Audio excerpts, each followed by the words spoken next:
Dear Patriots, before the news starts, please subscribe to our patriotic channel by clicking the subscribe button. Give us a thumbs up to this video. Don't forget to leave your opinion below in the comments section. Share the news on Facebook and Twitter so you friends see it. Thank you. Tucker reveals why it's the end of the Clinton era, finally and completely. Are you relieved? For decades, smooth-talking Democratic darling Bill Clinton got a pass for all the sexual assaults he committed unchecked.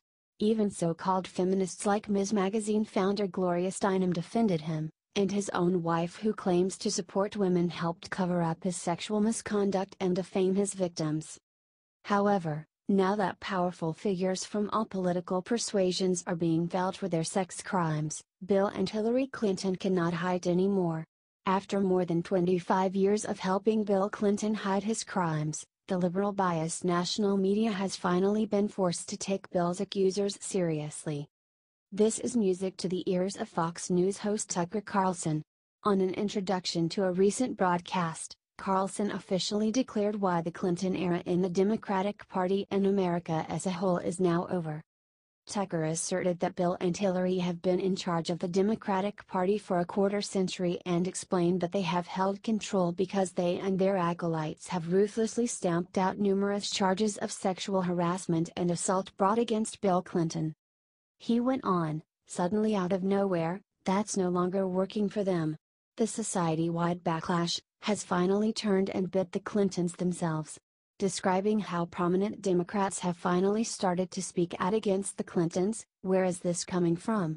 What does it mean, other than the end of the Clinton era, finally and completely?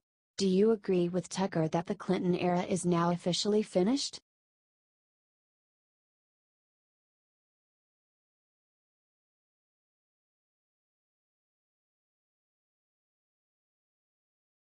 I should have left them in jail.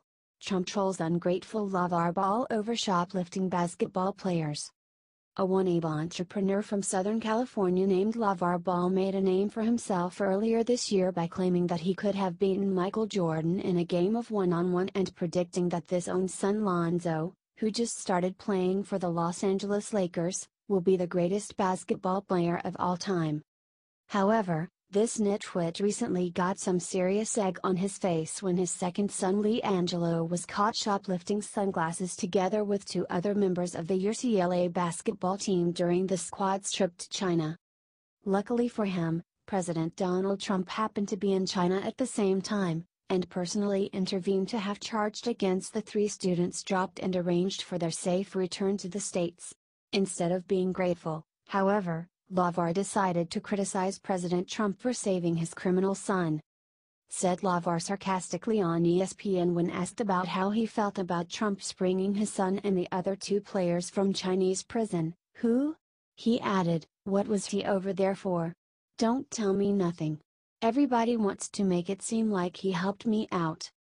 This did not sit well with President Trump, who hit back at Ball, tweeting, now that the three basketball players are out of China and safe from years in jail, LeVar Ball, the father of LiAngelo, is unaccepting of what I did for his son and that shoplifting is no big deal. I should have left them in jail. Do you agree with Trump?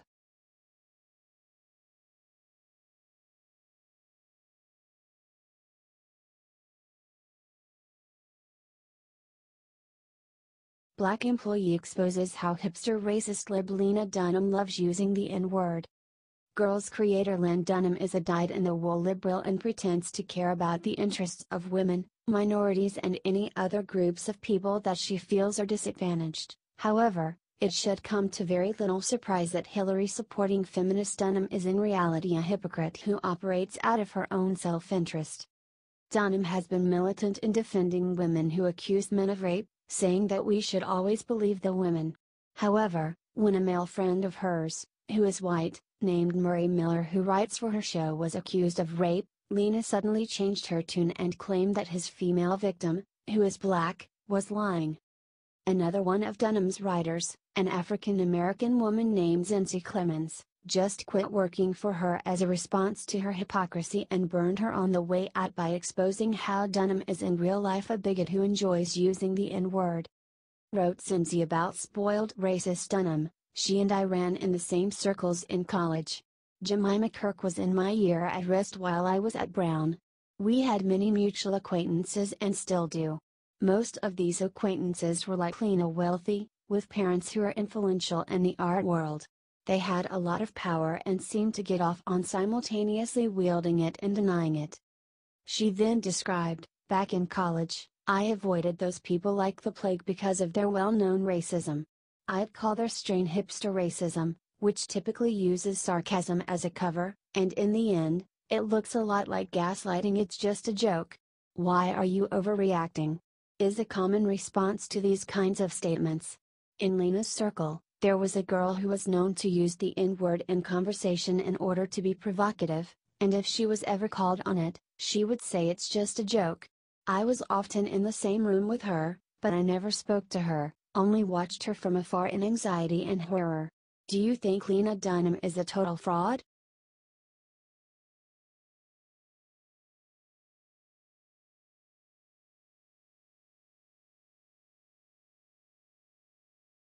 John Kelly just broke down and said the 3 words that'll ruin Frederica Wilson. James Kelly told reporters that he was stunned, I was stunned. That this representative listened on a phone call from a president to a widow. General Kelly, I was stunned when I came to work tomorrow morning and brokenhearted at what I saw a member of Congress doing. A member of Congress who listened in on a phone call from the President of the United States to a young wife and in his way tried to express that opinion. He is a brave man. General Kelly just came on to say that Democratic Congressman Frederica Wilson trashed President Trump when he called Sergeant Law David T. Johnson's widow, Mashia, this week. Trump called the grieving widow. Frederica Wilson listened in on the conversation and then used it to trash our sitting president. Look what John Kelly said he had to do to cool off.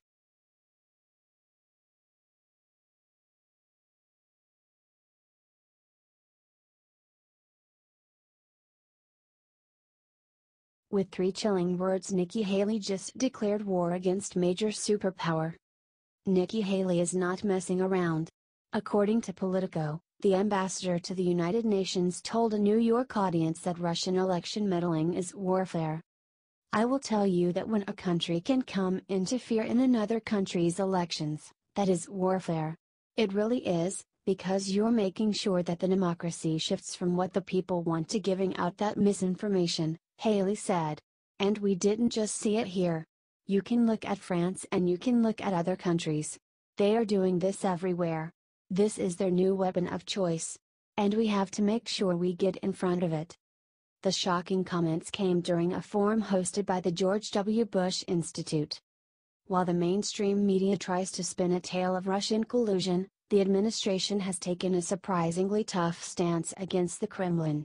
They've delivered sanctions, condemned them publicly, and have now called their actions warfare, hardly the actions of a White House trying to make secret deals with the Russians. So the Russian collusion story is a lie. But today, Nikki Haley delivered some truth. What do you think of this declaration? Sound off in the comments and share if you love Nikki Haley. She has become one of Donald Trump's best servants and she deserves our love.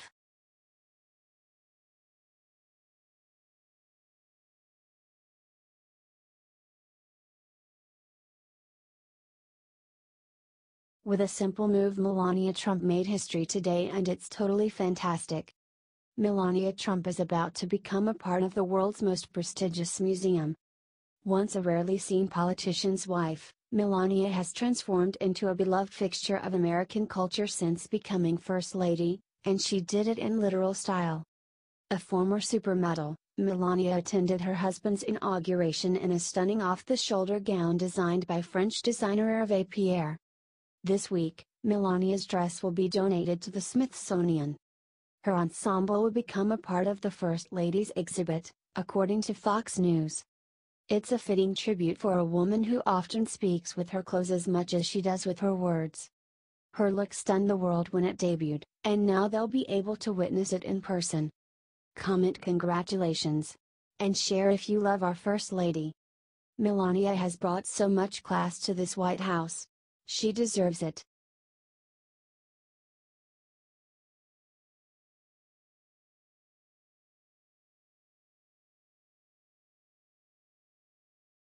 MSNBC's Reverend accuses all Alabama Republicans of pedophilia.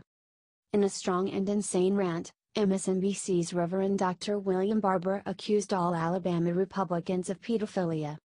Seems true Orthodox evangelicals would not be supporting no more or this extremism in what I call Republican religionism. It is not Orthodox evangelicalism. They try to hijack that term. White evangelicalism is connected to white nationalism, it's connected to white supremacy. It is the backbone of racism that has happened in this country, started Barber in his crazy rant. I call them Republican religionist, because they've given him cover and so many others on non-Christian policies like blocking health care is a non-Christian policy. Blocking living wages is a non-Christian policy. Blocking and suppressing voting rights is a non-Christian policy. Hating gay people is a non-Christian policy. Promoting guns a non-Christian policy, he claimed. He then accused Alabama Republicans of endorsing pedophilia for allowing children to be poor. Well, a real spiritual battle would be addressing the fact that in some counties in Alabama, 40% of the people in poverty. There are 24% of children living in households that are poverty. That's policy pedophilia, when you're hurting children and not addressing that. It's one of the lowest states in public education, he said. You've got 900,000 people in poverty. 20% with no health insurance. Those are the things that Christians should be dealing with if they were dealing with Orthodox evangelicalism. This is heretical, he said.